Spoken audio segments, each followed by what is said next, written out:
فيه هدى للمتقين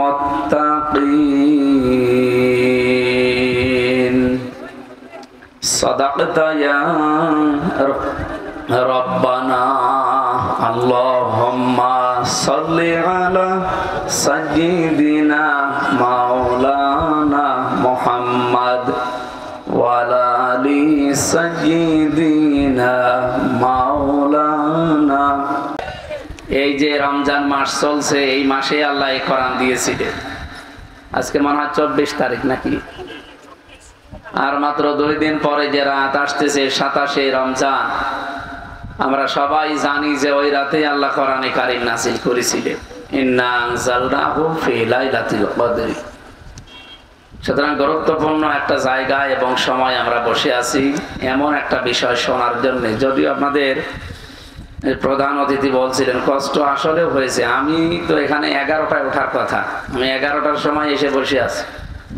আপনারা বলছেন না আপনি আশপাশে ঘরেন, এখানে জোহরের পরে আসবেন, আমাদের মেহমান আসতে দেরি হবে। আমার এখন আরেকটা অনুষ্ঠান ছিল কুষ্টিয়ায়, ওটা পেছিয়ে দিয়েছি। আপনার মনে হয় সেই সকাল 10টা থেকে বসে আছে, খাওয়া দাওয়ার চিন্তা নেই, এই জন্য আপনারা বসে আছেন। তাছাড়া অন্য মাস হলে তো ধরে রাখাও কঠিন হয়ে যেত। যাক, রহমতের সময় আমরা বসে আছি, আমাদের যেন কষ্টটা আল্লাহ লাঘব করে দেন। এ মাহফিলের সম্মানিত সভাপতির দায়িত্বে আছেন জনাব আমিরুল ইসলাম খান। এ মাহফিলের প্রধান অতিথি, বিশেষ করে কুষ্টিয়া জেলার কৃতি সন্তান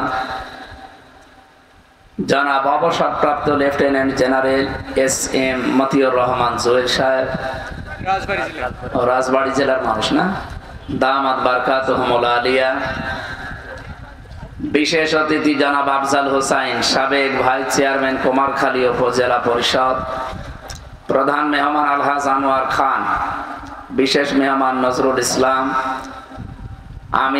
আমিরে জামাত খোকসা উপজেলা। সম্মানিত পরিচালক ইঞ্জিনিয়ার হাফেজ মাওলানা সাইদুল ইসলাম, এটা ব্যতিক্রম না। হাফেজ মাওলানা হওয়ার পরে ইঞ্জিনিয়ার বৈজ্ঞানিক হওয়া যায়, এটা আমাদের দেশে নেই। আমি বিশ্বের অন্যান্য দেশে গিয়ে এগুলো পেয়েছি। মিশরে যান, ওমানে যান, মালয়েশিয়া যান, কোরআনের হাফেজ পাশাপাশি ইঞ্জিনিয়ার, কোরআনের হাফেজ পাশাপাশি পাইলট। আমাদের দেশের শিক্ষা ব্যবস্থায় কালচারটা নেই। নবীজির সবগুলো কাজ আমাদের জীবনের জন্য সুন্নাত, আমাদের জীবনের জন্য কি, এটা আপনারা বিশ্বাস করেন বা শোনেন মানেন এরকম কিছু তো নাকি? আপনাকে ঘুমাচ্ছে? আমি জানি এলাকায় অনেক অমুসলিম আছে, তাহলে আপনারা তো আর না, আপনারা ঘুমালে হবে। ওনারা ধর্ম যেহেতু এটা নেই, ওনারা ঘুমাক। তারা আমরা বলছিলাম যে অন্যান্য দেশের কালচারে এটা মেলে, কিন্তু বাংলাদেশে এটা নেই। তারপরেও যেহেতু উনি হাফেজ মাওলানা, এরপরে এবার ইঞ্জিনিয়ার। আল্লাহ রাব্বুল আলামিন তার এই ছোট্ট গোলামকে যেন কবুল করেন, বলেন আমিন। আমাদের শিক্ষা ব্যবস্থা ওইভাবে তৈরি করা দরকার। নবীজির সব কাজ যদি সুন্নাহ হয়, তাহলে বিশ্বনবী নিজে কোরআনের হাফেজ ছিলেন না ছিলেন না? বলেন না কেন? না, আমরা উম্মত হিসাবে যে যেখানে আছি, নারী হোক পুরুষ হোক, আমাদেরও হাফেজ হওয়া দরকার। আমি কি বেশি বলে ফেললাম? এটা যেহেতু আমাদের দেশে নেই এই কালচারটা, আমি অন্যান্য দেশে গিয়ে পেয়েছি। ওমানে রিকশা চালায় অথবা এই যে টেম্পো চালাচ্ছে, বাসে করে আমাদের নিয়ে যাচ্ছে, কোরআন শরীফ পড়ছে। জিজ্ঞাসা করলে নাম কি? আব্দুর রশিদ, নামের আগে হাফেজ। মানে একটা ড্রাইভার কোরআনের হাফেজ। এই জন্য এই নিয়মটা আমার মনে হয় পালন করা দরকার। শুধু হাফেজ না, কোরআনে কারিমকে বোঝারও ব্যবস্থা করা দরকার। আর এইটার জন্য মনে হয় এলাকায় মাদ্রাসার প্রতিষ্ঠিত হয়েছে। এটা যেন যেভাবে দরকার ওইভাবে যেন। এটা কি খোকসা থানার ভেতরে না? হ্যাঁ, খোকসা থানার শেষের গ্রাম। আমার নিজের জন্ম এই জেলায়, কুষ্টিয়া। বাংলাদেশ সহ বিশ্বের অন্যান্য জেলায় গেলে পরিচয় দিলে ভালো লাগে, কিন্তু ওই যে একটা জায়গা আছে বাংলাদেশে যেখানে গাঁজা খায় পুলিশ পাহারা দিয়ে, এই কারণে একটু কেমন কেমন লাগে। সারা পৃথিবীর মনে হয় একটাই নিরাপদ জায়গা যেখানে এই পুলিশরা পাহারা দিয়ে গাঁজা খাওয়ায়। ওই যে পুলিশ বসে আছে ওখানে। খাওয়া ওনাদের দায়িত্ব ওইটা, কিন্তু আমরা যারা খাই তাদের তো বিবেক নষ্ট হয়ে গেছে। নেশা দ্রব্য যত বিষয় আছে সরকার 0 টলারেন্স দিয়েছে, এরপরও এগুলো আসে কি করে? এতদিন যাই হোক এসেছে, এখন যেন আর না আসে। কারণ এতদিন যারা নিয়ে আসতো আপনারা জানেন, আমাদের পাশের প্রতিবেশী যারা, এখান থেকে সোনা, আমার বাংলাদেশ থেকে সোনা যায়, রূপা যায়, তামা যায়, ভালো ভালো জিনিসগুলো সব পাচার হয়ে যায়, আর ওখান থেকে আসে বাবা, ডাল, আর ওই যে গাঁজা। গাঁজা কি, আমি জেলখানায় ছিলাম 3টা বছর। একদিন জেলার এসে একজনকে দেখি পিটাচ্ছে। কি হয়েছে স্যার? বলছে শয়তান জেলখানার ভেতরে গাঁজা গাছ লাগিয়েছে। গাঁজা গাছ লাগালো কি করি? ওরে জিজ্ঞাসা করছে, তুই গাঁজার গাছ লাগালি, বীজ পেলি কোথায়? স্যার আমি কোর্টে গিয়েছিলাম, আমারও তো কিছু হিতাকাঙ্ক্ষী আছে। আসার সময় ওরা কিছু পোটলা দিয়েছিল, ওই যে পিজন ভ্যানে এভাবে ছুড়ে মারে, আমি একটা ধরেছিলাম। তো একটা ধরার পরে দেখি ওর ভেতরে কিছু বীজ আছে। এখন জেলে ঢোকার সময় তো পরীক্ষা করে ঢোকায়, এমনকি মেশিনে তুলে দেয়, স্ক্যান করে, কি করা যায়। তখন মুখের ভেতরে নিয়েছে, মুখের ভেতরে দাঁতের ওই মাড়ির কোণে এমন ভাবে রেখেছে মেশিনে ধরা পড়েনি। ভেতরে নিয়েছে, ওই বোতল দেয় পানি খাওয়ার জন্য, বোতলের মুখ কেটে ফেলে দিয়ে ওখানে মাটি ভরাট করে ওর ভেতরে বীজ লাগিয়েছে। 2 মাস। বলছে স্যার দেখেন কত বড় হয়েছে। হিন্দু জেলার ছিল তো দেবদুলাল, উনি বলছে বেটা শয়তান, পুলিশ তোরে গাঁজা খাওয়ার কারণে জেলে দিল, তুই জেলের ভেতরে এসে গাঁজার গাছ লাগালি, তোরে তো স্বর্গে দেওয়া লাগবে। আমাদের সারা বাংলাদেশে বিশ্বের একটাই নিরাপদ জায়গা, যেটা আমাদের জন্মভূমি কুষ্টিয়া, সেখানে পুলিশে পাহারা দিয়ে গাঁজা খাওয়াচ্ছে। এটা আমার মনে হয় বন্ধ হওয়া দরকার।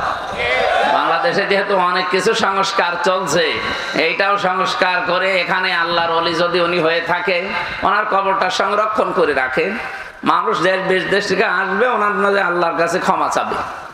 কি কথা বলে না কেন? নবীজির মতো দামি কবর পৃথিবীতে আছে, তো ওনার কবরে কো এভাবে কি গাঁজা খায় কেউ? সুতরাং এইগুলো ইসলাম নয়। ইসলামের নাম নিয়ে যদিও তারা করে, আল্লাহ রাব্বুল আলামিন আমার এই দেশকে, আমার এই জাতিকে যেন রক্ষা করেন, বলেন আমিন। আমরা জানি আজকের প্রধান অতিথি যিনি আছেন এখানে, মতিউর রহমান জুয়েল সাহেব, উনি আমাদের বাংলাদেশে এখন যিনি সেনা প্রধান আছে, এই জায়গায় ওনার থাকার কথা ছিল, কিন্তু কপালে নেই। জালেমদের দুর্বিসন্ধির কারণে ওই জায়গায় যেতে পারেননি। আল্লাহ রাব্বুল আলামিন তাকে দুনিয়া আখিরাতে যেন আরো বড় মর্যাদা দান করে। আমি তো বাস্তবতা শুনেছি এবং জানি উনি আমাদের এখন বাংলাদেশের সেনা প্রধান থাকার কথা। তো কপালটা মনে হয় আলহামদুলিল্লাহ।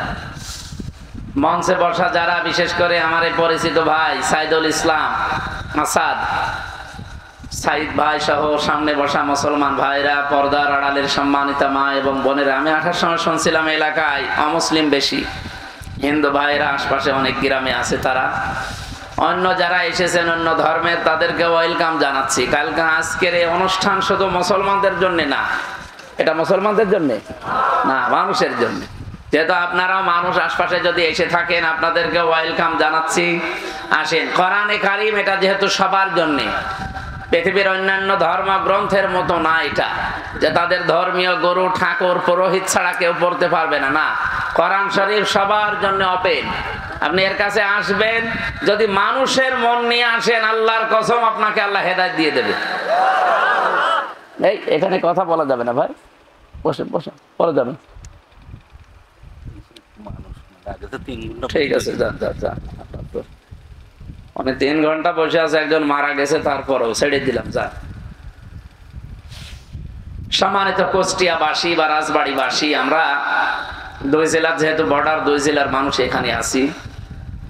আমরা কথা বলছিলাম সেদিন যশোরে এক কলেজের অধ্যাপক, বিসিএস ক্যাডার, ওনারে বললাম যে স্যার আপনি অন্য ধর্মের মানুষ, হিন্দু, আপনাকে আমি মুসলমান হতে বলছি না, আর আমাদের ধর্মে জোর জবরদস্তি বাড়াবাড়ি নেই, যদি এটা থাকতো আপনাকে আমরা পিটিয়ে মুসলমান বানিয়ে ফেলতাম।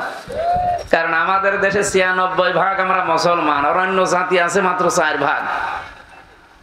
আমরা যদি বাড়াবাড়ি করি, জবরদস্তি করি, কেউ এই দেশে অন্য ধর্মে থাকতে পারবে? পিটিয়ে মুসলমান বানিয়ে ফেলবো না? কিন্তু আমাদের ধর্মে ওইটা নেই, লা ইকরাহা ফিদ্দীন। আমাদের ধর্মে বাড়াবাড়ি আছে, জবরদস্তি আছে না। লা ইকরাহা ফিদ্দীন, লাকুম দীনুকুম ওয়ালিয়া দীন। আপনার ধর্ম আপনি পালন করেন, আমারটা আমি পালন করব, কিন্তু বাধা দেওয়া যাবে না। এই বাধা দেওয়ার সংস্কৃতি এতদিন ছিল। সামনে যদি এদেশে ইসলাম আসে, এই দেশে আর কোন ধর্মের মানুষের অধিকার নিয়ে ছিনিমিনি খেলা হবে না, খেলতে দেওয়া হবে না। আলাকাদ কাররামনা বানি আদম, আমি বনি আদম সন্তানকে সম্মান দিয়েছি। আল্লাহ কি বলেছেন যে আমি মুসলমানকে সম্মান দিয়েছি? এই জন্য অন্য ধর্মের যারা আছেন ভয় পাবেন না, চিন্তায়ও থাকবেন না। আপনারা এই মুসলিম দেশে আমানত আমাদের কাছে। আমরা যতটুকু নিরাপদ তার চাইতে 100 গুণ বেশি নিরাপদে থাকবেন আপনারা। এতদিন জুজুর ভয় দেখিয়েছিল, ওই ভয়টা এখন কেটে যাবে ইনশাআল্লাহ। গোবিন্দ পরামানিক কয়েকদিন আগে ঘোষণা দিয়েছে, আপনারা শুনেছেন, আপনাদের হিন্দু নেতা। উনি জানিয়েছে এই দেশে যদি ইসলাম আসে আমরা সবচাইতে বেশি নিরাপদে থাকতে পারবো। কারণ এটা আগস্টের 5 তারিখের পরে অলরেডি প্রমাণ হয়ে গেছে। এদেশের মুসলমানেরা মন্দির পাহারা দিয়েছে, মুসলমানেরা হিন্দুদের বাড়ি ঘর পাহারা দিয়েছে। এই কথা বলে না কেন? কিছু মানুষ দুর্বিসন্ধি করে এই সংখ্যাগুরু এই নাম তৈরি করে রাজনৈতিক ফায়দা শুধু লুটেছে। এটা আর সামনে হতে দেওয়া হবে না। সেই পরিস্থিতি অলরেডি বাংলাদেশে তৈরি হয়ে গেছে। আমি কলেজের অধ্যাপক, উনি শঙ্কর শিকদার, বললাম যে স্যার আপনাকে আমি জোর করি না, আপনি আমাদের ধর্মীয় গ্রন্থ একটু বুঝে শুনে পড়বেন। বাংলাটা আপনাকে দেয়, ইংরেজিটা দেয়, যে ভাষায় পারেন আপনি পড়েন। উনি মাত্র 3 মাস বুঝে শুনে পড়েছেন কোরআনে কারিমের বাংলা অর্থটা। যেহেতু বিসিএস ক্যাডার, তো জ্ঞানী মানুষ। 3 মাস পরে দেখি নিজের থেকে মুসলমান হয়ে গেছে। এই জন্য অন্য ধর্মের যারা আছেন আপনাদেরকেও কোরআন শোনার জন্য আহ্বান জানাচ্ছি, ওয়েলকাম করছি। হাত্তা ইয়াসমা কালাম আল্লাহ সুম্মা আবলিগহু মা'মানা। আল্লাহ তাআলা বলেন, যখন মানুষ কোরআন শুনতে আসবে, যদি অমুসলিমও আসে, নিরাপদে শোনার ব্যবস্থা করে দেবেন। এবং শোনা হয়ে গেলে তারা যেন নিরাপদে বাড়ি যেতে পারে, এই ব্যবস্থাও করা লাগবে। এই নির্দেশ কার? যেন আজকের এই অনুষ্ঠান শুধু মুসলমানদের। আরো জোরে বলেন, হাদা বায়ানুল লিন্নাস। আল্লাহ বলেন এটা মানুষের জন্য বায়ান। সুতরাং আমরা মানুষ পদবাচ্চে যারা বিবেচিত, আজকে যারা এখানে এসেছি, যেহেতু কষ্ট অনেক বেশি হয়ে গেছে আপনাদের, আর ঘন্টা খানিক কষ্ট করা যাবে না। এত খাওয়া দাওয়া নেই, এই জন্যে। খাওয়া দাওয়া থাকলে আমি শেষ করে দিতাম। আর রমজানে এখানে যারা আছে অন্য ধর্মের মানুষ বাদ দিয়ে, সবাই রোজা আছে না নেই? রোজা নেই কারা? হাত তোলেন তো। একজন, ঠিক আছে, অসুস্থ হতে পারে, অসুবিধা নেই। সবার যে রোজা রাখা লাগবে তা না। ফামান কানা মিনকুম মারিদান আও আলা সাফারিন ফাইদ্দাতুম মিন আইয়ামিন উখর। কেউ যদি অসুস্থ থাকে, সফরে থাকে, তার জন্য রোজা এই সময় না করে অন্য সময় করে দিলেও আদায় হয়ে যাবে, ওনাদের অবস্থা যদি ওই রকম হয়। কিন্তু যদি আপনি ধোঁকা দেন, ফামান শাহিদা মিনকুম আশ-শাহরা ফালিয়াসুমহু, তোমাদের ভেতরে কেউ যদি রোজার মাস পায়, মাস্ট বি, সে যেন অবশ্যই রোজা রাখে। এই নির্দেশ কার? সুতরাং ওনাদের অবস্থা ওনারা জানে। যদি সুস্থ থাকার পরও রোজা না রাখেন, রমজানে মুসলমান দিনের বেলা হালাল খাবার খেলে ওটা হারাম। এই কথা বললেন না? আপনারা যদি এই অবস্থা থাকেন, সামনে 11 মাস বাকি আছে, যে কোনো সময় 30টা রোজা আপনাকে করা লাগবে। রোজা কোনো মাফ, নামাজ মাফ না? আছে মাফ নেই মানে? মেয়েদের যে শরীর খারাপ হয় 3 দিন, 5 দিন, 7 দিন, মাসে 10 দিন, এই সময় যদি নামাজ না পড়ে, পরবর্তীতে আবার ওই নামাজ কাজা করা লাগে না। ওদের নামাজ জীবনের মতো ওই 10 দিন মাফ।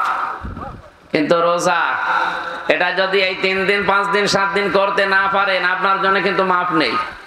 বাকি 11 মাসের ভেতরে এই যে কয়টা রোজা নষ্ট হবে, ভাঙ্গা পড়বে, আপনাকে মাস্ট বি করে দেওয়া লাগবে। কত বড় গুরুত্বপূর্ণ জিনিস দেখেছেন আল্লাহর বিধান। যারা রাখতে পারেন নাই অবশ্যই কিন্তু রেখে দিয়েন, নাই তো আপনি কিন্তু জবাব দিতে পারবেন না। 2017 সাল, ইউশোনারি ওসামি, একজন জাপানের বিজ্ঞানী, উনি চিকিৎসা বিজ্ঞানের উপরে নোবেল পেয়েছে স্বাস্থ্য নিয়ে গবেষণা করে। ওনার যে গবেষণা অটোফেজি, আপনারা হয়তো নাম শুনতে পারেন। উনি চিন্তা করলেন এই যে একাধারে মানুষ খাবার খায়, মানুষের শরীরে প্রায় 2 কোটি কোষ আছে, কোষ যেগুলো রক্তকে কন্ট্রোল করছে। প্রায় 5.5 কেজি রক্ত আমাদের শরীরে প্রবাহমান, 226 কিলোমিটার বেগে রক্তগুলো মাথা থেকে পা পর্যন্ত প্রবাহিত হচ্ছে।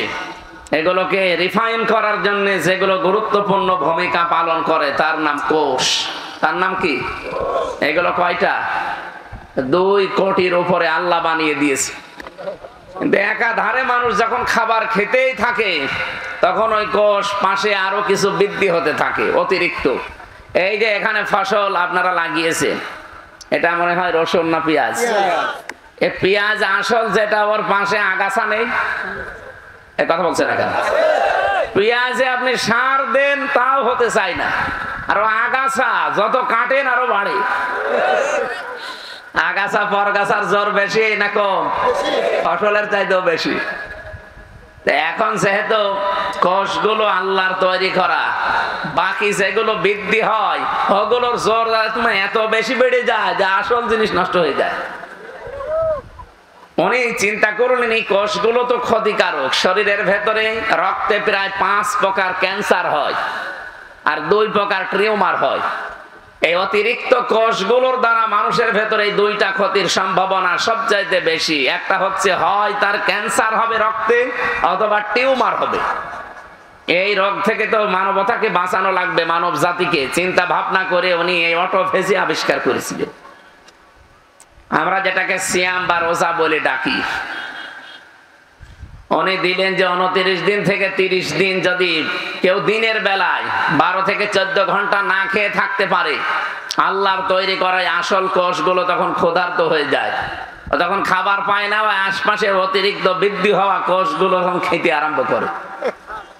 29-30 দিনে খেতে খেতে আপনাকে একেবারে সাবাড় করে সুস্থ করে দেয়। তখন ক্যান্সার এবং টিউমার থেকে আপনি বাঁচতে পারেন। চিন্তা করলেন এই তথ্যটা ধর্মীয় কোনো গ্রন্থে আছে কিনা দেখি। 257টা রাষ্ট্র আছে পৃথিবীতে, 4500 ধর্মের লোক আছে দুনিয়ায়। যে যে ধর্ম পালন করে প্রত্যেক ধর্মে আলাদা আলাদা ধর্মীয় গ্রন্থ আছে। আমরা যেমন মুসলিম, আমাদের ধর্মীয় গ্রন্থের নাম কি? বলেন বলেন। এরকম নাম করা 27টা ধর্মীয় গ্রন্থ এক জায়গায় করে মিলিয়েছেন, দেখি এই তথ্য পাওয়া যায় কিনা। সর্বশেষ তিনি পেয়েছেন কোরআনে কারীম, মুসলমানদের ধর্মীয় কিতাব, সূরা বাকারা 184 নম্বর আয়াতের শেষের অংশে আল্লাহ রাব্বুল আলামিন বলেন, ওয়াং তাসুমু খায়রুল লাকুম ইন কুনতুম তা'লামুন। তোমরা যদি রোজা রাখতে পারো, সিয়াম সাধনা আসতে পারো, তাহলে তোমাদের জন্য ভালো হবে, উপকার হবে। এই যে খায়রুল লাকুমের ব্যাখ্যা তিনি দিয়েছেন যে কি উপকার হয়। এখানে 27টা কারণ তিনি দিয়েছেন। আমি তো আর বিজ্ঞানী না যে আপনাদের ওইগুলো বোঝাবো। আমি তাফসীর করার জন্য বুঝেছি, একটা ইঙ্গিত দিলাম শুধু, যে রমজানুল মুবারকে যারা রোজা রাখেননি তারা নিজেরই ক্ষতি করছে। যারা রেখেছেন রোজা, অনেকে বলে হুজুর আমার গ্যাস, আমি থাকতে পারি না। এটা একটা ডাহা মিথ্যা কথা। রোজা রাখলে গ্যাস আরো ভালো হয়। যারা বলে আমার ডায়াবেটিস, আমি রাখতে পারি না, আরে ভাই ডায়াবেটিস আপনার কি আমার চাইতে বেশি? আমি জেলখানায় 3টা বছর যেহেতু ফাঁসির কন্ডেম সেলের ভেতরে ছিলাম, 24 ঘন্টা তালা লাগানো, মানসিক একটা টেনশন, এরপরে যোগাযোগ বিচ্ছিন্ন, এই কারণে আমার ডায়াবেটিস হয়ে গেছে।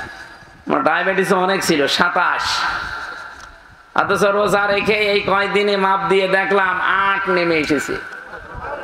কোথায় 27, কোথায় 8, অথচ কিছু খায়ও নি। এই জন্য আল্লাহ যে জানিয়েছে রোজা রাখলে তোমাদের জন্য ভালো হবে, উপকার হবে, তোমরা সুস্থ থাকতে পারবে। পৃথিবীর অন্যান্য নবীদের দিকে তাকান, যেই নবী যত বেশি এই রোজার মতো বিধানটা পালন করেছে সেই লোকটা তত বেশি সুস্থ ছিল। এই পৃথিবীতে সবচাইতে সুস্থ মানুষের তালিকায় আপনি নাম পাবেন হযরত নূহ আলাইহিস সালামের। কার? আপনারা কি ঘুমিয়ে গেছেন? জবান খুলে বলেন, কোন নবীর নাম বললাম? নূহ আলাইহিস সালাম। হযরতে নূহ আলাইহিস সালাম বছরে মাত্র 2টা দিন বাদ দিয়ে 363 দিনই তিনি রোজা রাখতেন। এই জন্য পৃথিবীতে আপনি তালিকা দেখবেন সবচেয়ে বেশি সুস্থ মানুষের তালিকায় উনি ছিলেন। তাহলে রোজা রাখলে মানুষ যদি দুর্বল হয়, অসুস্থ হয়, রোগী হয়, উনি অসুস্থ হয়ে যেতেন না? এই জন্য রোজা রাখবেন, আপনি সুস্থ থাকতে পারেন, অনেক কিছু থেকে আল্লাহ আপনাকে বাঁচিয়ে দেবে। 2 নম্বরের তালিকা পেয়েছে হযরতে দাউদ নবী। তিনি একদিন পর একদিন রোজা রাখতেন, বছরে তিনি 6 মাস রোজায় রাখতেন। আমাদের যেহেতু ওই রকম 1 বছর 6 মাস না, মাত্র 1 মাস। কয় মাস? টিউমার থেকে, ক্যান্সার থেকে নিজের শরীরকে বাঁচাতে চাইলে রোজার বিকল্প কোনো বিধান এখন আর পৃথিবীতে নেই। কারণ প্রত্যেকটি জিনিস রেফাইন করার জন্য একটু জিনিসপত্র লাগে, তেল মোবিল দেওয়া লাগে, বিশ্রাম দেওয়া লাগে মেশিনের। আমাদের শরীরে যেগুলো 5 পত্র কাজ করছে, এর বিশ্রাম দেওয়া লাগবে না? আপনি ছাগলের মতো খেয়ে যাবেন, তো বিশ্রাম পাবেন কোথায়? এই জন্য তো খাবারেরও একটা লিমিট আছে। খাবার খাওয়ার আগে 3টা সুন্নত পালন করা লাগে। কয়টা? 1 ভাগ খাবার, 1 ভাগ পানি, আর 1 ভাগ হজম হওয়ার জন্য খালি রাখতে হবে। নবীজি বলেন, আমার উম্মতেরা যদি এই সুন্নাত মেনে খাবার খায়, কোনদিন তাদের পেট বুকের উপরে উঠবে না। আর আমরা এমন উম্মত, বুক নেই, খালি পেট। এই কথা বললেন না? আপনি দেখেন সারা বাংলাদেশে এমন এমন মানুষও ছিল যাদের বুক ছিল না, খালি পেট। পেটের ভেতরে শুধু খাবার পাবেন না, ব্রিজ, কালভার্ট, কাবিখার, গম, চাল, সব। এমন এমন পেট হয়তো তাদের, আমি কয়েকজনের দেখেছি, আখেরি ভড়ি। মেয়েরা ওদের পেট দেখে লজ্জা পায়। আল্লাহ, ছেলে মেয়ে হয় আমাদের আর পেট হয় এর। সুতরাং আমরা ভড়ি বানাতে চাই না, আমরা বুক বানাতে চাই। প্রত্যেক নবীর বুক ছিল বড়, পেট ছিল ছোট, কারণ তারা ওই সুন্নত পালন করত। কি কথা বোঝেন? আজকে থেকে কি এরকম খাবেন ছাগলের মতো? 3 ভাগ করে খাবার খান। মানুষ না খেলে মরে যায়, কম খেলে মরে যায় আমরা পাইনি, বেশি খেলে মরে, এই খবর পাননি? আপনার নির্ধারিত যেহেতু রিজিক লেখা আছে, ওই রিজিকটা যেন মরণ পর্যন্ত যায়। আপনি খেয়ে যদি এখনই 1 বছরে সব শেষ করে ফেলেন, 10 বছর বাঁচবেন? আশা করছি খাবারের এই সুন্নতটা পালন করলে আমাদের গ্যাস্ট্রিক, আলসার, বিভিন্ন পেটের যে পীড়াগুলো হয়, এগুলো থেকে আল্লাহ আমাদেরকে বাঁচাবেন নবীর সুন্নতের কারণে। আমরা রমজানুল মোবারকে কোরআন আল্লাহর বাণী সবার জন্য, মানুষের সম্মান যেহেতু আল্লাহ বাড়িয়েছেন, এখানে শুধুমাত্র মুসলমানদের সম্মান আমি বাড়িয়েছি এ কথা কোরআনে আল্লাহ দেননি, দিয়েছেন ওয়ালাকাদ কাররামনা বানি আদম। সূরা বানি ইসরাঈল ৭০ নম্বর আয়াতের প্রথম অংশে আছে। আল্লাহ রাব্বুল আলামিন বলেন, এই পৃথিবীতে যত সৃষ্টি আমার আছে সব চাইতে সম্মান দিয়েছি আমি মানুষদেরকে। এই জন্য যে ধর্মের লোক আপনি হন না কেন, আপনি যেহেতু মানুষ, আপনাকে আমরা সম্মান করি বা করব। কি? মসজিদে নববীতে নবীজি বসে আছেন, একটা লাশ যাচ্ছিল সামনে দিয়ে, নবীজি সঙ্গে সঙ্গে দাঁড়িয়ে গেলেন। সাহাবীরা বলে, হে হুজুর আপনি দাঁড়ান কেন? ওটা তো ইহুদির লাশ। বিশ্ব নবী বলেন, সাহাবীরা লোকটা ইহুদি তাতে কি, লোকটা তো আল্লাহর বান্দা। সুবহানাল্লাহ বলতে পারেন না? আমি মানুষের সম্মানে দাঁড়িয়েছি। এই লোকটা কোন ধর্ম পালন করে আমি ওইটা দেখি না, আমি দেখেছি লোকটা আল্লাহর বানানো কিনা। যেহেতু লোকটাকে আল্লাহ বানিয়েছে, এই জন্য আল্লাহর সৃষ্টির শ্রেষ্ঠ আশরাফুল মাখলুকাত, তাকে আমি সম্মান দিয়ে দাঁড়িয়ে গেছি তার লাশের সম্মানে। বাংলার মুসলমানেরা, যেই নবী আমাদের নবী যাকে আমরা দাবি করি, তিনি মানুষ মারা গেলেও সম্মান দিতে ভোলেননি, অথচ আমরা জীবিত মানুষদেরকে সম্মান দিতে চাই না। কি? জীবিত মানুষদের জন্য আমরা এখন আতঙ্ক হয়ে গেছি। আজ হাজারো জায়গায় রাহাজানি, চিন্তায়, মারামারি, কাটাকাটি, কত আতঙ্ক অবস্থা। এ দেশটা এখন অনেকেই জাহান্নাম বানানোর জন্য চেষ্টা করছে। আগস্টের 5 তারিখের আগে কিন্তু এ বাংলাদেশ আর নেই। 5 তারিখ পাল্টিয়ে এখন মার্চ মাসের 24 তারিখ চলছে। সুতরাং পৃথিবী যেমন পাল্টিয়েছে, বাংলাদেশও কি? এই জন্য দেশটাকে নৈরাজ্য করার জন্য, অস্থিতিশীল করার জন্য বিভিন্ন টিপস আসছে বিভিন্ন জায়গা থেকে। এগুলোতে পা দিয়ে যদি কেউ দেশে অশান্তি তৈরি করেন, গোপালগঞ্জের মতো পেছনে লাল হয়ে যাবে। আপনি হাতে টের পাচ্ছেন না কিছু? একবার পিটিয়েছিল না গোপালগঞ্জে আর্মিরা, এমন পিটানো পিটিয়েছে পেছনে লাল হয়ে গেছে। ওই সময় শুনতাম গোপালগঞ্জ থেকে ঢাকায় কেউ যদি আসে, বসে আসলে নেয় 300 টাকা, আর দাঁড়িয়ে আসলে 1000 টাকা। কারণ বসে আসবে কি করি আমরা, যেন এরকম ফাঁদে আর কেউ পা না দেয়। যারা পালিয়েছে এ মানুষগুলো আবার ফিরে আসবে, এই ধান্দায় আছেন আপনারা। পৃথিবীর ইতিহাস পাল্টিয়ে যাবে না? এই পৃথিবী থেকে 610 বছর আগে পাল্টিয়ে এই পাঁচে কলকাতা থেকে পালিয়েছে লক্ষণ সেন, আজও ফিরে এসেছে আর আসবে। আসবে ও উনি বলছে আসবে, ও কোনো দাদা হয়? ও পাগল, পাগলই তো এই কথা বলবে, তাছাড়া তো বলার কথা না। আশরাফ ঘানি পালিয়েছে, এসেছে। বাশার আল আসাদ পালিয়েছে, এসেছে। এই কথা বলে না কেন? আমাদের যেটা পালিয়েছে আসবে না। সুতরাং ওই গুড়ে বালি চিন্তা ভাবনা বাদ দেন। দেশটাকে যারা স্বাধীন করেছে তারা যেন সুন্দর করে গড়তে পারে। এদেশের ছাত্র জনতা মিলে আল্লাহ রাব্বুল আলামিন সোনার বাংলাকে সোনার বাংলা যেন বানিয়ে দেয়। আমি কয়েকদিন আগে মালয়েশিয়া ছিলাম, প্রায় 10-11 দিন এসেছি, 2-3 দিন এসেছি। মালয়েশিয়া, সিঙ্গাপুর, থাইল্যান্ড, এই দেশগুলো এত পরিষ্কার, অথচ 54 বছরে আমরা তাদের উপরে যেতে পারতাম। মালয়েশিয়া 2004 সাল থেকে এই যে মাত্র 21 বছরে কোথায় চলে গেছে? বাংলাদেশের সাথে প্রায় 5 ডবল বড় দেশটা, 3 কোটি মানুষ মাত্র বাস করে। বাংলাদেশের মানুষই ওখানে আছে 20 লাখ। এই দেশটা এই জায়গায় গেল কি করে? একটাই মাত্র কারণ, আমি যা পেয়েছি, আইনের শাসন আছে আর দুর্নীতি নেই।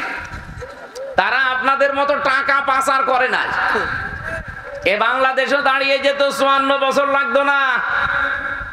বাংলাদেশ 5 বছরে দাঁড়িয়ে যায় যদি শুধু টাকা পাচার বন্ধ হয়।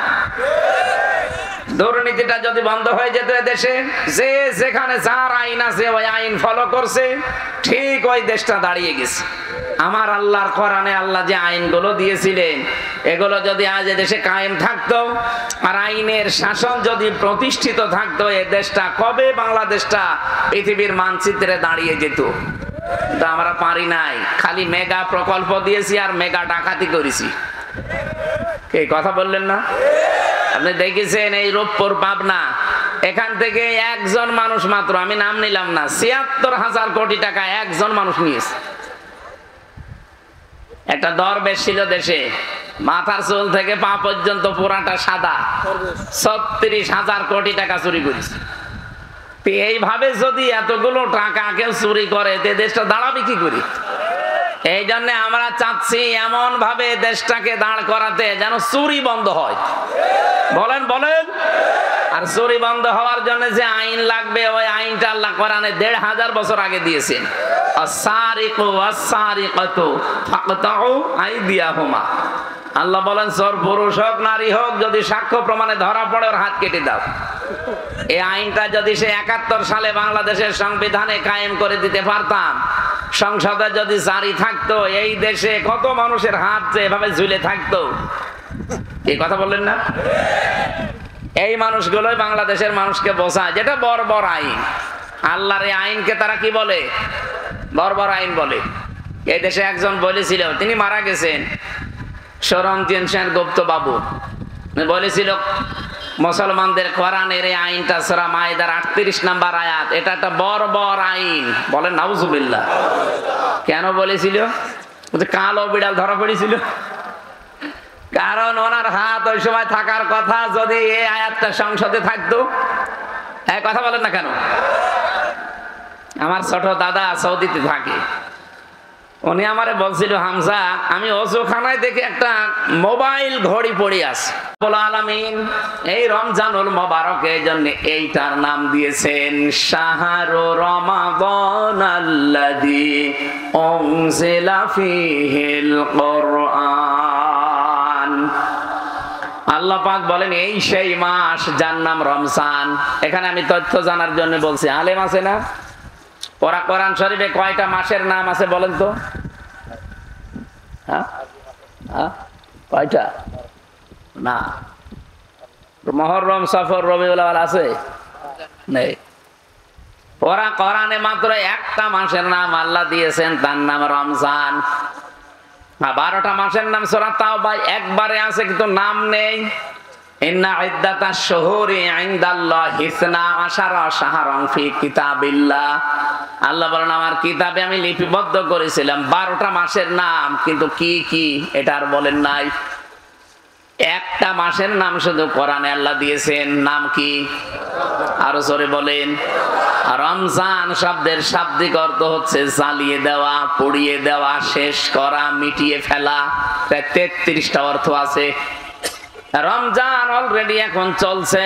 কি জ্বালিয়ে দিতে এসেছে রমজান? আমাদের অপরাধ, আমাদের পাপ, আমাদের গুনাহ, আমাদের অহংকার, আমাদের আমিত্ব। সুতরাং অহংকার যাদের আছে তাদের অহংকারে রমজানে যেন জেলে পুড়ে শেষ হয়ে যায়। কথা বলেন না কেন? রমজান আসার পরও যদি আপনি অহংকার থেকে মুক্ত হতে না পারেন, আপনি মরণের আগে আর সোজা হবেন না। আপনার ভেতরে আমিত্ব আছে, আমি কি হনুরে, হনুমান হয়ে গেছেন।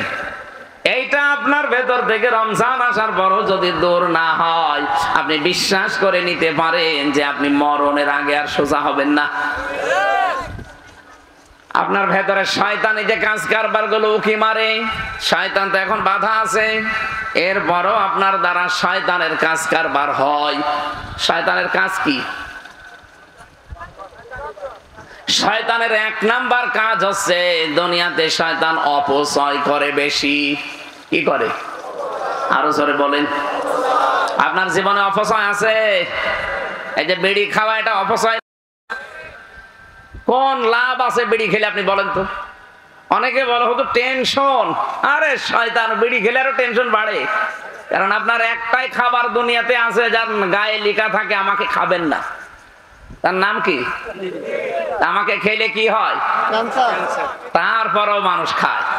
বিস্কিটের নামে যদি লেখা থাকে শরীরের উপরে, গায়ের উপরে, প্যাকেটের উপরে যে আমাকে খাবেন না, খেলেই ক্যান্সার হবে, কেউ কিনবে না। বিস্কুট কিনতে রাজি না, কোন খাদ্য দ্রব্য কিনতে মানুষ রাজি না যদি লেখা থাকে যে আমাকে খেলেই ক্যান্সার হবে। শুধু একটা খাবার কিনি, কি? এই এলাকায় বিড়ি খায় কি আমি জানি না, যদি খান ছেড়ে দিন।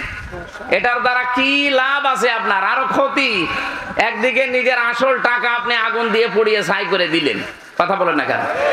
টেনশন দূর করার জন্য বিড়ি খান, টেনশন আরো বাড়ে, আপনার কলিজা নষ্ট হয়ে যাচ্ছে। যদি একবার ক্যান্সার শরীরে বাসা বাঁধে, 14 বংশ বিক্রি করে একটা ঔষধের পয়সা হবে না। সুতরাং এই মহামারী এবং ভয়ঙ্কর এই মারাত্মক রাস্তায় যেন আমরা কেউ পা না দেই। যারা খান আজকে থেকে আল্লাহকে ভয় করে ছেড়ে দেবেন। কারা কারা ছেড়ে দেবেন হাত তোলেন তো। এই একজন বিড়ি খায়, হ্যাঁ ঠিক আছে। এই এলাকা তো অনেক ভালো দেখছি, হিন্দু হলেও ভালো আছে। আমার ভাইরা, শয়তানের 1 নাম্বার কাজ আমরা বলছিলাম অপচয় করা। ইন্নাল মুবাদ্দিরিনা কানু ইখওয়ানাশ শায়াতিন। অবশ্যই যারা অপচয় করে এরা আর মানুষ থাকে না, এরা শয়তানের ভাই হয়ে যায়। বলেন নাউজুবিল্লাহ। ও কুষ্টিয়া রাজবাড়িবাসী, ভালো করে শোনেন। পৃথিবীতে যত গুনাহ আছে, যত অপরাধ আছে, সে জেনার মতো গুনাহ হোক, মানুষ হত্যা করার মতো অপরাধ হোক, কিন্তু আল্লাহ কোন অপরাধীকে বলেন নাই শয়তানের ভাই। শুধু একটা অপরাধীকে আল্লাহ বলেছেন শয়তানের ভাই, সেটা হচ্ছে যারা, বলেন বলেন আরো জোরে বলেন। এই যে কত যুবক মানুষ আছে তারা অপচয় করে চোখের। চোখের অপচয় কি? এই যে মোবাইলে, কম্পিউটারে, ল্যাপটপে এমন এমন দৃশ্য দেখে যেটা চোখের অপচয়। না এরকম দৃশ্য এলাকায় হয় না? কত মানুষ নিজের যৌবনকে নষ্ট করে ফেলছে এই সমস্ত উল্টা পাল্টা সিরিয়াল দেখে। সুতরাং আজকে থেকে অপচয় রোধ করা লাগবে। হ্যাঁ কথা বলছেন?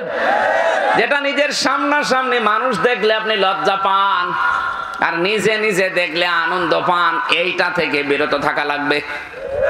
এই মোবাইলে মানুষের এমন এমন দৃশ্য তৈরি করা আছে যেটা নিজে দেখলে আনন্দ পায় আর অন্য দেখলে লজ্জা পায়, শরম পায়। এমন দৃশ্য মোবাইলে নেই? যার আছে এখন ডিলিট করেন, নাই তো আমি কিন্তু একজনের মোবাইল চাইবো। নেন, করেন করেন তাড়াতাড়ি, এক্ষণে ডিলিট করা লাগবে। যেটা নিজে দেখলে আনন্দ পান, ভালো লাগে, অন্য দেখলে লজ্জা লাগে, এইটাই হারাম। এক্ষণে এটা ডিলিট করেন আল্লাহর ভয়ে। দেখেন তো কেউ ডিলিট করছে কিনা। এমন একজনের মোবাইল এখান থেকে আমি চাবো না, লজ্জায় পড়ে যাবেন, তাড়াতাড়ি করেন। আমার এর ভেতরে বিশ্ববিদ্যালয় স্যারদের প্রায় 1000 লেকচার আছে। আমার স্যারদের লেকচার ছাড়া এখানে আর কিছু নেই। আর আপনার মোবাইলে তো শুধু কিরণমালা আর কটকটি। আশা করছি এটা ছেড়ে দেবেন ভাই। রমজান এসে যদি আপনি এই অপচয়গুলো বন্ধ করতে না পারেন, তা আপনি আবার কবে ভালো হবেন? আপনার কি গ্যারান্টি আছে যে কি একেবারে সেই 41 সাল পর্যন্ত আপনি বেঁচে থাকবেন? অনেকে তো ধারণা ছিল যে আমি যাই করি বেঁচে থাকবো, মনে হচ্ছে আজরাইলের সাথে কন্টাক্ট নিস। তাছাড়া এই গ্যারান্টি সে দেয় কি করে যে আমার ভীষণ মিশন 41 সাল? 1 সেকেন্ডের যেখানে আমাদের গ্যারান্টি নেই, আর মানুষ দেয় কত সাল? আপনি কি কিছু বুঝলেন নাকি আন্দাজে? ঠিক আছে, অপচয় বন্ধ করা লাগবে। শরীরের অপচয়, সময়ের অপচয়, মন মানসিকতার অপচয় হচ্ছে আমাদের। অপচয় যেখানে, এ কাজটা মানুষের না, কার? শয়তানের। বলেন কার? 2 নম্বরে শয়তানের কাজ হচ্ছে অশ্লীলতা তৈরি করা। জান্নাত থেকে আদম আর হাওয়াকে শয়তান বের করে দেবে, উদ্দেশ্য শয়তানের ছিল না। শয়তানের প্রথম উদ্দেশ্য ছিল আদম আর হাওয়াকে উলঙ্গ করবে, তাদের লজ্জা স্থান দেখবে। বলেন নাউজুবিল্লাহ। সুতরাং আজ যারা যৌনতা ছড়াতে ভালোবাসেন, নিজের গোপন অঙ্গগুলো মানুষকে দেখে আনন্দ পান, ভালো লাগে, আপনার শান্তি লাগে, আপনি বুঝবেন আপনি আর মানুষ নেই, আপনাকে শয়তান দখল করে ফেলেছে। আজকের জোয়েল সাহেব যদি বাড়িতে যে সালাম দেন, ওনার স্ত্রী বের হয়ে বলছে শোরের বাচ্চা, ওনার রাগ হবে না? জ্ঞানী মানুষ হলে রাগ করার কথা না। চিন্তা করবে আমার শিক্ষিতা বউ, একটা ধার্মিক মেয়ে, ভালো বংশের মেয়ে আমি বিয়ে করলাম, কোনদিন আমার মুখের উপরে চোখ তুলে কথা বলে না বউ, আর আজকে আমি ভালো বুঝে সালাম দিলাম, আমার গালি দেয়, তাও খারাপ গালি, শুকুরের বাচ্চা বলে। অবশ্যই আমার বউরে জিনে ধরেছে। কিসে ধরেছে? কারণ স্বাভাবিক নেই। স্বাভাবিক থাকলে তো মুখের উপরে চোখ দিলে কথা বলাও সম্ভব না, আর গালি দেয়। আপনি রমজান পেয়েছেন, কোরআন পেয়েছেন, অশ্লীলতা যদি ছাড়তে না পারেন, আপনি বিশ্বাস করেন আপনি কিন্তু আর মানুষ নেই, শয়তান আপনাকে দখল করে নিয়েছে। এখন আপনি নিজেই শয়তান হয়ে গেছেন।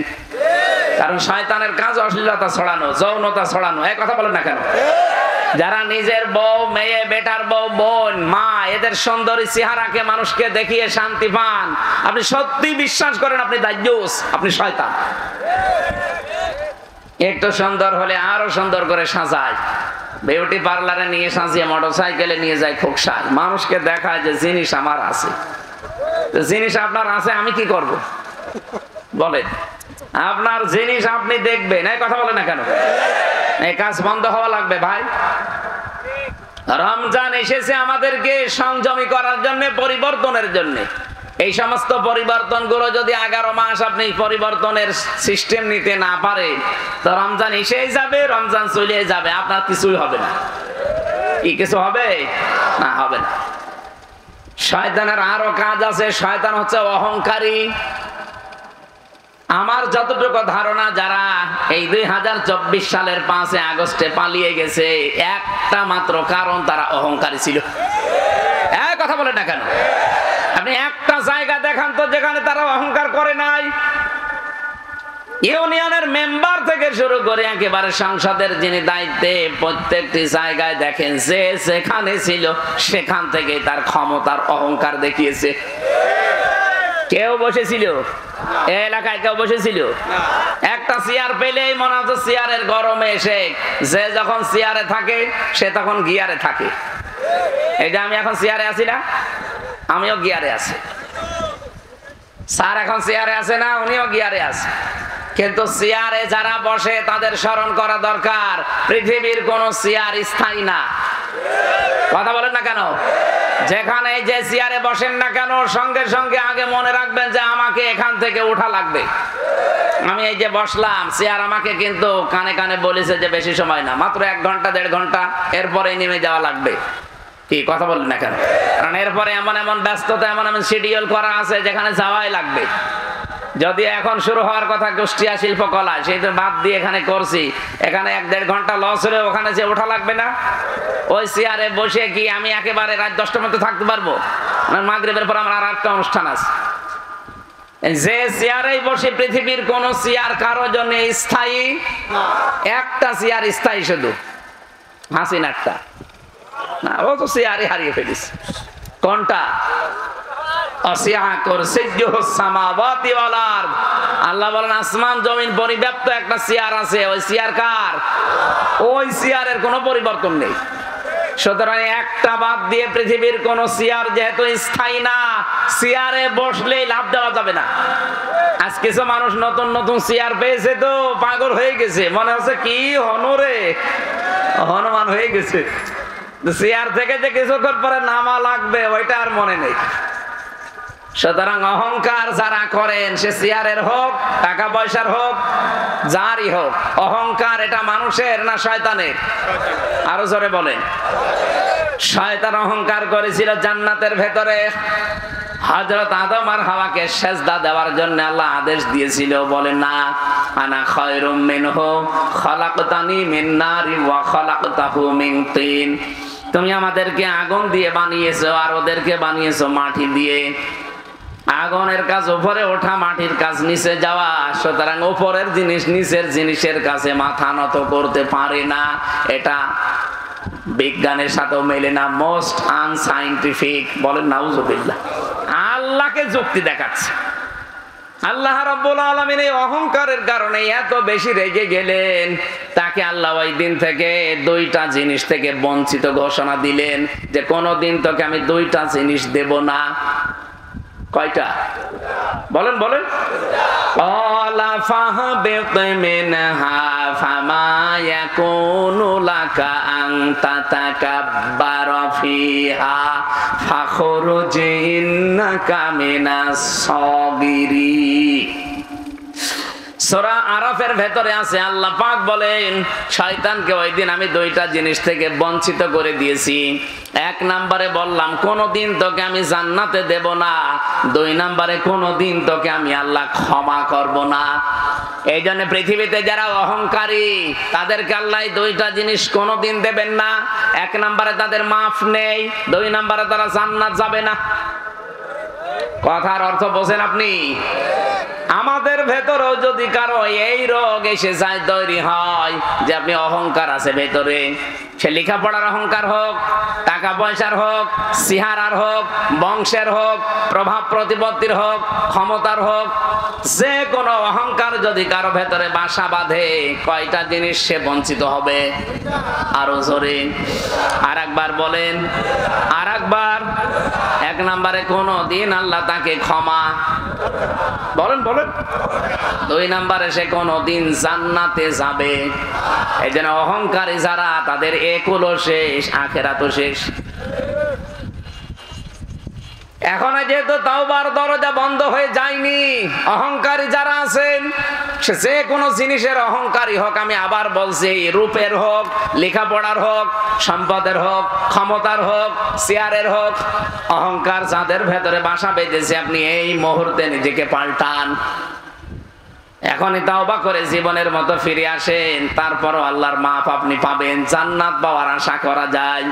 আর যদি নিজের সিদ্ধান্তে অটল থাকেন, অহংকারী হয়ে তাকাব্বুরি নিয়ে থাকেন, কোনদিন আপনি ক্ষমা পাবেন না, পাচ্ছেনও না, আপনি জান্নাতও পাবেন না। আপনি যত বড় হুজুর দিয়ে দোয়া করান না কেন, দোয়া সব মাঠে মারা যাবে। অহংকার আজ যারা পৃথিবীতে করছে, আপনি তাকান, একটাকেও আল্লাহ ছাড়েন নাই।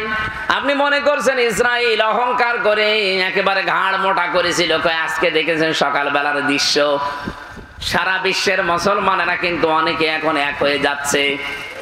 ইরান যেভাবে, লেবানন যেভাবে, পাকিস্তান, বিভিন্ন দেশগুলো যেভাবে বলছে না এই অত্যাচার চলতে দেওয়া যায় না, এমনকি বাংলাদেশের ডক্টর মোহাম্মদ ইউনূস পর্যন্ত উনি ঘোষণা দিয়েছে যে ইসরায়েলের এই অন্যায় বন্ধ করা লাগবে।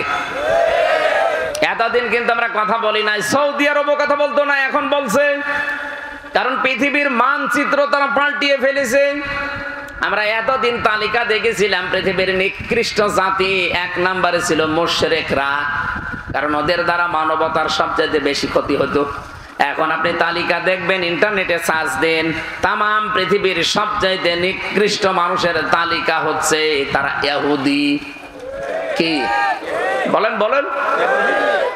তাদের দ্বারা মানবতার যে ক্ষতি হয়ে গেল ফিলিস্তিনে গাজায়, এটা উঠে আসার মতো আর না। আজ লেবাননে কি ইসরায়েলে আগুন জ্বলতেছে, এখন ওদের ভেতরে এখন গ্রুপিং হয়ে গেছে। না, কারো ভেতরে যদি একটু মনুষ্যত্ব থাকে, ফিলিস্তিনি গাজার এই দৃশ্য দেখে সে চুপ থাকার কথা না। আমাদের এ কথা হয়তো পর্যন্ত যাবেও না, কিন্তু এ কথা আমার আল্লাহর আরশে চলে যাবে। আমরা মাজলুমের পক্ষে আছি, জালেমের বিরুদ্ধে আছি, এই কথা বলে না কেন? আমরা আমাদের সাপোর্টার না, আমরা সব সময় এই জালেমদের বিরুদ্ধে আছি। এই জন্য অহংকার করলে যেহেতু আল্লাহ নিজে ধরবেন, আমরা অহংকার থেকে নিজেকে মুক্ত করব, বাঁচাবো। বলেন আমিন। দাওয়াতি কাজ করি আমি, সারা দেশ সারা পৃথিবীর বিভিন্ন দেশে যাই। দাওয়াত শোনার পরেও দেখি অনেক মানুষ আছে অহংকার করে মুখ ফিরিয়ে চলে যায়। আরে ভাই, আমি কি আমার বাবার দাওয়াত দেই, আমার দাদার দাওয়াত দেই? আমি তো দাওয়াত নিয়ে এসেছি আল্লাহর কোরআনের। কথা বলেন ঠিক কিনা? কয়েকদিন আগে সিঙ্গাপুরে ছিলাম, যে মানুষগুলো বাধা দিলেন আপনারা, আমি কি আমার বাবার কথা বলতে গিয়েছিলাম? বলেন। আমাদের কোরআনের আয়াত, পারা, পৃষ্ঠা, লাইন, রুকু, সূরার নাম, তাফসীরের নাম, সব কোটেশন গুলো একেবারে দলিল আকারে বলে দেয় যে বাড়িতে যে মিলিয়ে নেন। আমি শুধু অ্যাডভাইস করছি। দায়িত্ব তো আল্লাহর, যেহেতু আল্লাহ এখানে নেই, উনি আসেন না, ওই দায়িত্বটা আলেম হিসাবে আমি প্রচার করছি। আর আপনি আমার উপরে রাগ করেন, রাগ কি আমার উপর না আল্লাহর উপরে? আল্লাহ আমাদের হেফাজত করুন, বলেন আমিন। কোরআনে যারাই বাধা দিয়েছে, ডাইরেক্ট ইনডাইরেক্ট, আল্লাহ একটাকেও ছাড়েন নাই, ছাড়বেনও না। কারণ আমার কথা যেমন আমার কাছে খুব ভালো লাগে, দামি মনে হয়, আল্লাহর কথা আল্লাহর কাছে দামি না? বলেন বলেন। আল্লাহ রাব্বুল আলামিন এই জন্যই দিয়েছেন যালিকাল কিতাবু লা রাইবা ফি। কিতাবের আগে আলিফ লাম আছে। রব্বুল আলামিন বলেন এই একটা মাত্র কিতাব আমি দুনিয়ায় পাঠালাম, যেটা মানুষ, যেটার ভেতরে কোনো ভুল নেই, সন্দেহ নেই, অবকাশ নেই। কিতাবের আগে আলিফ লাম দেওয়ার 2 নাম্বার কারণে পৃথিবীতে একটা মাত্র কিতাব আছে যে কিতাব মানুষকে হেদায়েত দিতে পারে। বলেন সুবহানাল্লাহ। বলবেন। রমজানুল মুবারকে যেহেতু কোরআন আল্লাহ নাযিল করেছেন নির্ভুল, নির্ভেজাল, অথেন্টিক, ভুল তো দূরের কথা, সন্দেহের অবকাশও আপনি পাবেন না। আল্লাহ বলেন কোরআন দিয়েছি কেন জানো? হুদাল লিল মুত্তাকিন, মুত্তাকিদেরকে হেদায়েত দিতে। প্রশ্ন আসতে পারে, মুত্তাকি হয়ে গেলে আবার হেদায়েত দরকার কি? মুত্তাকি যদি আমি হয়ে যাই, তো আমার হেদায়েত লাগবে কেন? অন্য স্থানে আমরা পেয়েছি হুদাল লিন্নাস ওয়া বায়্যিনাতিম মিনাল হুদা ওয়াল ফুরকান। কোরআন আমি নাযিল করেছি মানব জাতির হেদায়েতের জন্য। এই খেয়াল করবেন, এখানে প্রথম বললেন আমি মুত্তাকিদের হেদায়েত দেব কোরআন দিয়ে। দ্বিতীয় পেয়েছি সূরা বাকারা 185 নাম্বার আয়াতে যে আমি কোরআন দিয়েছি মানব জাতির হেদায়েতের জন্য। 3 নম্বরে সূরা নাহলের 89 নম্বর আয়াতের শেষের দিকে পাবেন হুদাল লিল মুসলিমিন। এই কোরআন আমি দিয়েছি মুসলমানদের হেদায়েত দেওয়ার জন্য। আল্লাহর কথা কয় রকম পেলাম? বলেন বলেন। কথায় পর্যন্ত বুঝেছেন কিনা বলেন? আল্লাহর কথা 3 রকম হয়ে গেল। উনিও কি আমাদের হাসিনা সাহেবের মতো সকালে এক কথা বলে, বিকালে বলে না আমি এটা বলি নাই? আল্লাহ পাক বলেন আমি যেটা একবার বলি ওইটাই ফাইনাল, কোনদিন আমার কথা নড়ন চড়ন নেই, রদ বদল নেই। তাহলে এখানে 3 রকম কথা বললেন কেন? তাফসীরে মুফাসসিরিন ইকরাম ফি জিলালিল কোরআনের 22 লিখেছে 3টাই ঠিক আছে। এক নম্বরে পৃথিবীতে মানব জাতির জন্য আল্লাহ পাক হেদায়েতের জন্য কোরআন দিয়েছেন। তামাম দুনিয়ার সব মানুষ কোরআনের উপকার পাবে, কোরআন থেকে কল্যাণ লাভ করবে, সম্পূর্ণ না, কিছু না কিছু।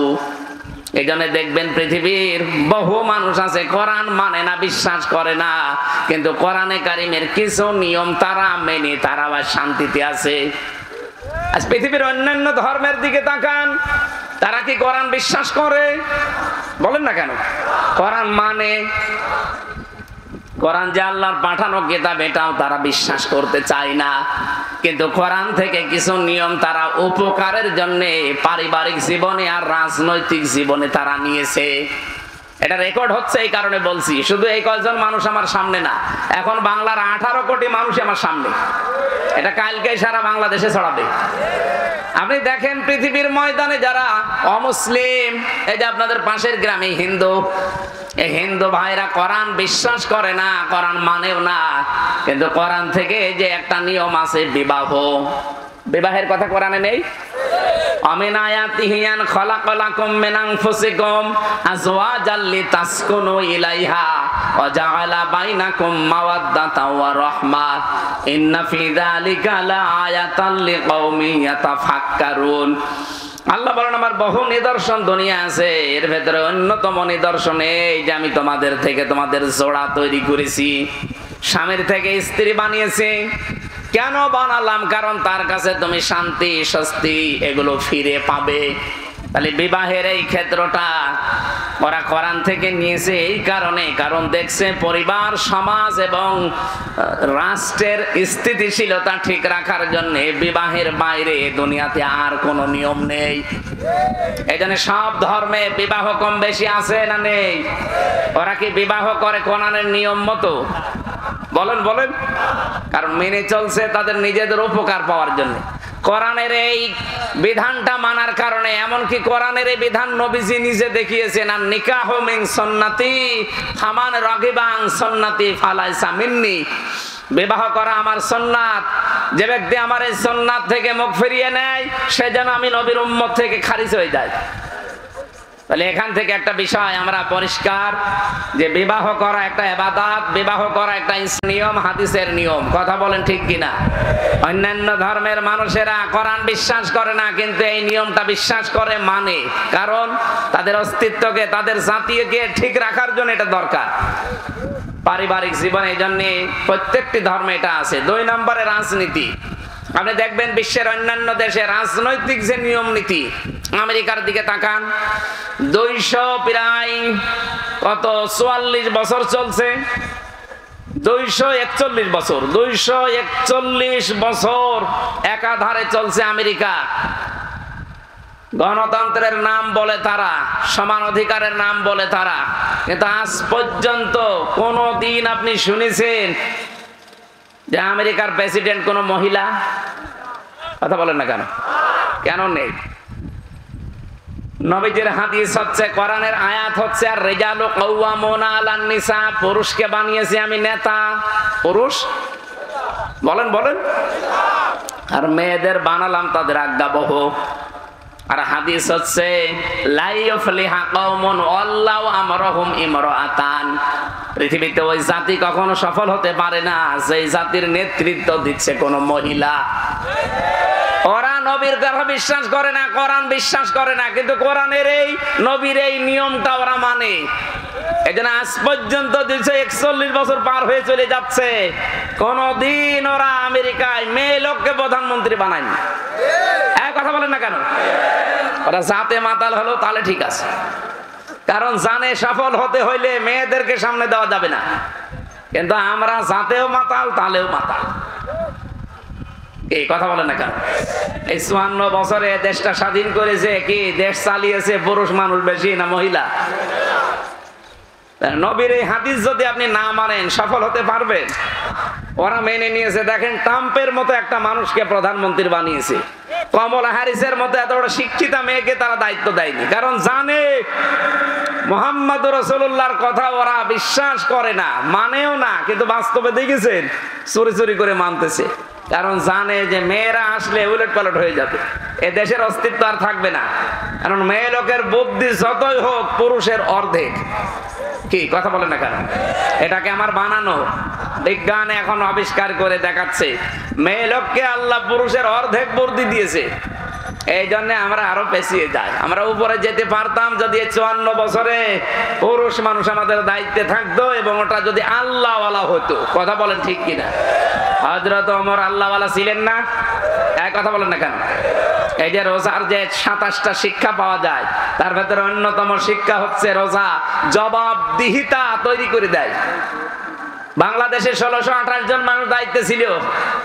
এই 1628 জন মানুষ যদি হযরত ওমরের মতো দায়িত্ববান হতো, জবাবদিহিতা এইটা তৈরি করতে পারতো রমজানের রোজার দ্বারা, এ দেশটা জান্নাত হয়ে যেত।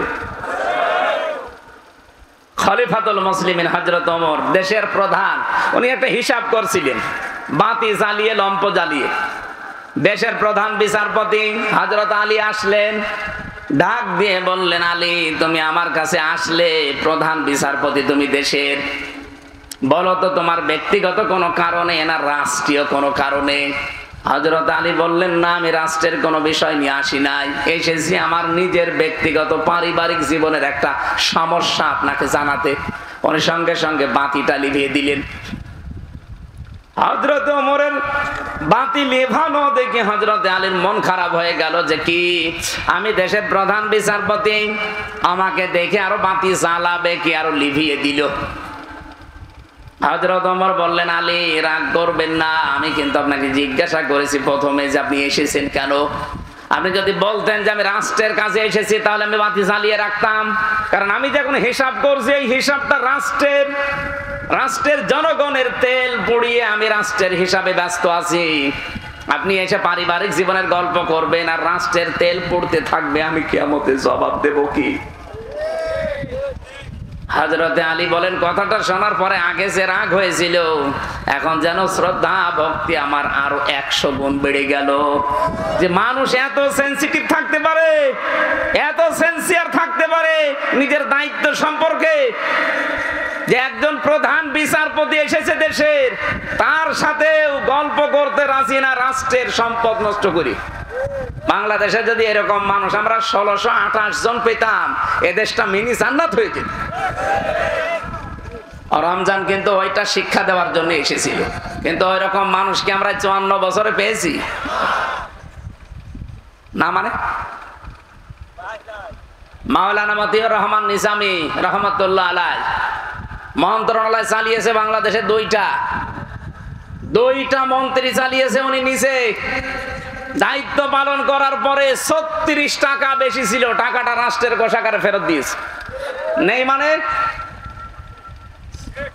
আলী হাসান মোহাম্মদ মুজাহিদ রহমতুল্লাহ আলাইহি, এই মানুষটাও মন্ত্রী ছিল, একটা টাকা দুর্নীতি খুঁজে পায়নি অণুবীক্ষণ যন্ত্র দিয়ে। মানুষ নেই মানে ওরকম মানুষ দেখতে হবে না? আপনি যদি দরবেশের মতো মানুষ দেন তো 36,000 কোটি টাকা চুরি করবে। একজনের শুনলাম 620টা বাড়ি ভূমি মন্ত্রীর, কিন্তু বাড়িতে একটাও এখন থাকতে পারেন না। কানাডায় বাড়ি বানিয়েছেন, মালয়েশিয়া বাড়ি বানিয়েছেন, সিঙ্গাপুরে, যেখানে যেখানে গেলাম দেখি হোটেলে উঠেছে, ওই সাহেব পাড়া বেগম পাড়ায় ওঠে না। যে হোটেলে উঠলাম, হোটেলের নিচতলায় এসে একটু গর্ব দেখি 2 শয়তান বসে আছে। কি এখানে কি বলছো? হুজুর আমরা আগেই পালিয়েছি। কেন? আচ্ছা দেশে থেকে মার খাবো কেন? সাহেব পাড়া বানিয়েছেন, বেগম পাড়া, ওখানে থাকবেন না? ওখানে থেকে মার খাবো? এই দেশে বাঙালি আছে না? যদি দেখে সাহেব পাড়ায় আছি মালয়েশিয়াতে, পিটিয়ে ভর্তা বানিয়ে ফেলবো। এই জন্য এসেছি চুরি করে থাকি, কোনো জায়গায় যাই না। কয়দিন থাকবেন এভাবে চুরি করে? কেন এই কাজ করতে গেলেন? যদি হযরত ওমরের মতো দায়িত্বটা পালন করতেন, মরণ পর্যন্ত বাংলাদেশের দায়িত্বে থাকতে পারতেন। কথা বলেন না কেন? কি হবে এত টাকা দিয়ে আপনার? এখন 620টা বাড়িয়ে বানিয়েছিলেন, কি করলেন? একটাও তো থাকতে পারলেন না। এখন থাকা লাগবে ভাড়া করা হোটেলে। এজন্য হুদাল্লিল মুত্তাকিনের ব্যাখ্যা করার জন্য আমি যেহেতু এ পর্যন্ত এসেছিলাম, খুব খেয়াল করে শুনবেন। কোরআন থেকে হেদায়েত নিবে দুনিয়ার মানুষেরা, আখিরাতে এই মানুষগুলো আর হেদায়েত পাবে না, উপকারও পাবে না, কল্যাণও পাবে না। দুনিয়ায় যারা নিচ্ছে তারা পাবে। 2 নম্বরে মুসলমানেরা আরেকটু বেশি পাবে কোরআন থেকে উপকার, হেদায়েত। এজন্য আমরা একটু বেশি বেশি মানি, একটু উপকারও পাই। 3 নম্বরে সবচাইতে বেশি কল্যাণ পাবে, হেদায়েত পাবে, উপকার পাবে দুনিয়ার আখিরাতে যারা মুত্তাকি। তাহলে 3টা কথাই আল্লাহ ঠিক আছে, যদিও 3 রকম মনে হচ্ছে। কোরআন থেকে 1 নম্বরে কিছু না কিছু ফায়দা পাবে মানুষেরা, 2 নম্বরে কোরআন থেকে ফায়দা আরেকটু বেশি পাবে মুসলমানেরা, 3 নম্বরে সবচাইতে বেশি উপকার পাবে কারা? বলেন বলেন। মুত্তাকিরা উপকার পাবে দুনিয়ার আখিরাতে মিলে। আমরা এবার কোরআন থেকে আপনাদের ব্যাখ্যাটা শোনাচ্ছি, কি উপকার পাবে দুনিয়ার মুসলমানেরা। রব্বুল আলামিন জানিয়েছেন 1 নম্বরে উপকার হচ্ছে, আল্লাহ পাক বলেন আল্লাহ নিজে তাকওয়া যারা অর্জন করবে, কোরআন থেকে যারা হেদায়েত পেয়ে মুত্তাকি হবে, আল্লাহ নিজে তাদেরকে ভালোবাসবেন। কালকে বলবেন ইন্নাল্লাহা ইউহিব্বুল মুত্তাকিন, অবশ্যই আমি আল্লাহ মুত্তাকিদেরকে ভালোবাসি। বলেন সুবহানাল্লাহ। মানুষ অনেক প্রেমিকার ভালোবাসা পাওয়ার জন্য জীবন শেষ করে দেয়। কি এই যে 14ই ফেব্রুয়ারি 1 বছর ধরে ধরে টাকা গোছায় যে 14ই ফেব্রুয়ারি প্রেমিকাকে ফুল কিনে দেবে ভালোবাসা দিবসে। এখানে যারা মুরব্বী তারা তো সব বসবেন না, যুবক মানুষ টের পায়। কি আনন্দ, আবেগ, আগ্রহ নিয়ে ফুল কিনে নিয়ে দাঁড়িয়ে থাকে সকিনার জন্য। একটা মানুষের ভালোবাসা পাওয়ার জন্য যদি এত শ্রম দেওয়া লাগে, কষ্ট করা লাগে, আল্লাহ বলেন যদি মুত্তাকি হতে পারো আমি আল্লাহ নিজে তোমাদেরকে ভালোবাসবো। সুবহানাল্লাহ বলতে পারেন নাই? 2 নম্বরে আমি পেয়েছি সূরা বাকারা, ওয়া'লামু আন্নাল্লাহা মা'আল মুত্তাকিন। আল্লাহ পাক বলেন আমি নিজে মুত্তাকিদের সঙ্গে থাকবো। বলেন সুবহানাল্লাহ। শুধু ভালোবাসবো তা না, আমি নিজে তাদের সঙ্গী হয়ে যাব। 3 নম্বরে কোন মানুষ যদি তাকওয়া অর্জন করে, মুত্তাকি হতে পারে, যত রকমের চক্রান্ত আছে দুনিয়াতে তার বিরুদ্ধে, ওই চক্রান্তকে আল্লাহ নিজে নস্যাৎ করে দেবেন। বলেন সুবহানাল্লাহ। ইসলামের দেশে যারা অ্যাক্টিভ ভাবে মেনে চলে, তাদের উপরে যত ষড়যন্ত্রের খড়গ হস্ত, যত রকমের দুর্বিসন্ধি হয়, চক্রান্ত হয়, সবগুলো থেকে তার নিজের বাঁচা সম্ভব না। বাঁচায় কে? বলেন বলেন। এই 15.5 বছরে ইসলামের অস্তিত্ব থাকার কথা ছিল না, যত রকমের ষড়যন্ত্র আরম্ভ হয়েছিল। বাঁচিয়ে রেখেছেন কে বলেন তো? 4 নম্বরে বেশি মুত্তাকি যারা হবে তাদের আমল আল্লাহ নিজেই কবুল করে নেবেন। ইন্নামা ইয়াতাকাব্বালুল্লাহু মিনাল মুত্তাকিন। সূরা মায়েদা 27 নম্বর আয়াতের শেষের দিকে আছে। আমি দলিলগুলো লম্বা করছি না, কারণ আমার অনুষ্ঠানটা ধরা লাগবে। এখানে আমার 11টায় ওঠার কথা, সেখানে অনেক সময় হয়ে গেছে। 5 নম্বরে রিজিকের দরজা আল্লাহ খুলে দেবে। এটা সূরা আরাফের 96 নম্বর আয়াতের প্রথম অংশে আছে। 6 নম্বরে তাকে পেরেশানি থেকে আল্লাহ মুক্তি দান করবেন। সূরা তালাকের 2 নম্বর আয়াতে আছে। 7 নম্বরে তার জীবনের যত কাজ আছে আমার আল্লাহ সব কাজ সহজ করে দেবেন। সূরা তালাকের 4 নম্বর আয়াতে আছে। 8 নম্বরে আল্লাহ পাক বলেন কোন মানুষ যদি তাকওয়া অর্জন করতে পারে, ওর পেছনের যত গুনাহ ছিল সব আল্লাহ মাফ করে দেবে। সূরা আনফালের 29 নম্বর আয়াতের মাঝের অংশে আছে। 9 নম্বরে জান্নাতুন নাঈম, আমার আল্লাহ তাকে দান করবেন। সূরা কলমে ইন্না লিল মুত্তাকিনা ইনদা রাব্বিহিম জান্নাতিন নাঈম, 34 নম্বর আয়াত। এরকম 9টা আছে কোরআনে, আর হাদিসে আছে 27টা। আর এই তাকওয়া যদি কেউ অর্জন করতে চায়, তাকে দুনিয়ায় 4টা কাজ মাস্ট বি করা লাগবে। কয়টা বলেন বলেন? 1 নাম্বার আল খাউফু মিনাল জালিল, আল্লাহকে যেভাবে না দেখে বিশ্বাস করেন, না দেখে ওইভাবে ভয় করা লাগবে। 2 নম্বরে আল আমালু বিত-তানসিল, কোরআনের আমল দুনিয়ায় করা লাগবে। কিসের আমল? কোন বাবা কি করেছে, কোন দাদা কি করেছে ওই আমল না, কিসের আমল? কোরআনের। 3 নম্বরে আল কিনায়াতু বিল কলিল, অল্পে তুষ্ট থাকার মন বানানো লাগবে। এইটা আমাদের নেই। যত আসে আরো বেশি চাই, যত আসে আরো বেশি চাই না। যতটুকু আল্লাহ আপনাকে দিয়েছে মনে করবেন এর চাইতে বেশি হলো আপনার ক্ষতি, এর চাইতে কম হলো আপনার ক্ষতি। সুতরাং অল্পে তুষ্ট থাকার এই মন তৈরি করা, এটা তাকওয়া। মুত্তাকি মানুষদের 3 নম্বরে গুণ। 4 নম্বরে ওয়াল ইস্তিদালু লিয়াউমির রহি, আখিরাতের পুঁজি তৈরির জন্য সচেষ্ট হওয়া। এই যে 4টা এই কাজগুলো দুনিয়ায় যারা করবে, এই মানুষগুলোকে আমার আল্লাহ তাকওয়া দান করবে। তাকওয়া হলে লোকটা হবে মুত্তাকি। মুত্তাকির জন্য এই 9টা পুরস্কার দুনিয়ায়, আর আখিরাতে কয়টা? 27টা। বলেন কয়টা?